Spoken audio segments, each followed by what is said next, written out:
بسم اللہ الرحمن الرحیم۔ ناظرین کرام، سامعین کرام، بات یہ ہے کہ اگر ہم کاغذ پر ایک ہندسہ لکھیں پھر اس کے آگے صفر لگائیں تو کتنے بن جائیں گے؟ 10۔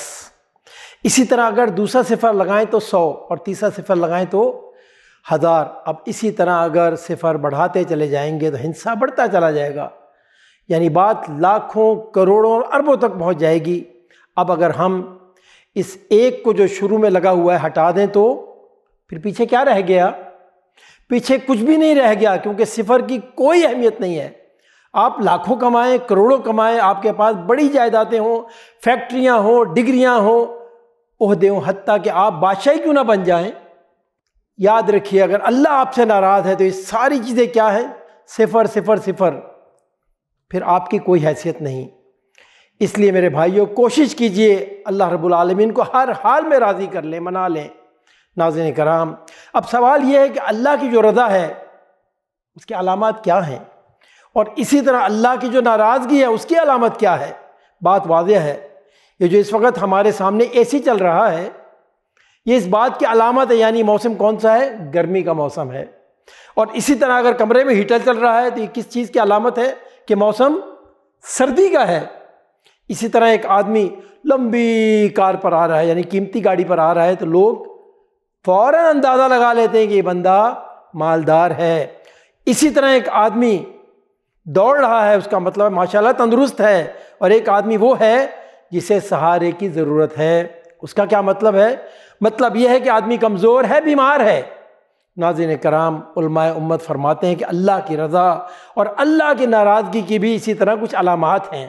یاد رکھیے، جب اللہ کسی سے راضی ہوتا ہے تو اسے اپنی عبادت کا، اپنی اطاعت کا شوق پیدا فرما دیتا ہے، اللہ اس سے نیک اعمال کی توفیق عطا فرما دیتا ہے۔ اور ناظرین کرام، جب اللہ کسی سے ناراض ہوتا ہے تو اللہ اس سے عبادت کا شوق اور نیک اعمال کی توفیق چھین لیتا ہے، جب تک کہ بندہ توبہ کر کے رجوع نہ کر لے۔ ایک آدمی ہے، اسے نماز پڑھنا بھاری لگ رہا ہے، اور ایک آدمی ہے جسے نماز کو چھوڑنا بہت مشکل ہو رہا ہے۔ اسی طرح ایک آدمی وہ ہے جسے روزہ رکھنا مشکل ہو رہا ہے، اور اسی طرح ایک اور آدمی ہے جسے روزہ چھوڑنا مشکل ہو رہا ہے۔ ایک آدمی کا سال میں قرآن مجید ختم نہیں ہو رہا، اور ایک آدمی وہ ہے جو 10 روز میں قرآن مجید ختم کر لیتا ہے۔ ناظرین کرام، ایک آدمی وہ ہے جس درس قرآن سننا مشکل، اور ایک وہ ہے جو چاہتا ہے کہ بات جلدی ختم نہ ہو۔ سبحان اللہ۔ میرے بھائیوں، میری بہنوں، ہم سب کو اس بارے میں اپنا اپنا جائزہ لینا چاہیے۔ ہمیں ضرور اپنا محاسبہ کرنا چاہیے کہ ہمارے اندر نیک اعمال اور عبادات کا شوق کتنا ہے، ہم کس صف میں کھڑے ہیں۔ اللہ اکبر۔ اللہ رب العالمین کی بارگاہ میں دعا ہے کہ اللہ ہمیں اپنی رضا، اپنی محبت، اپنی اطاعت عطا فرمائے، اور ان اعمال کو کرنے کی توفیق عطا فرمائے جس سے وہ راضی ہوتا ہے، خوش ہوتا ہے۔ اللہ رب العالمین کی بارگاہ میں دعا ہے جو صحیح بات کہی گئی اس پہ عمل کی توفیق عطا فرمائے۔ وصلی اللہ علی نبینا محمد وعلی آلہ وصحبہ اجمعین۔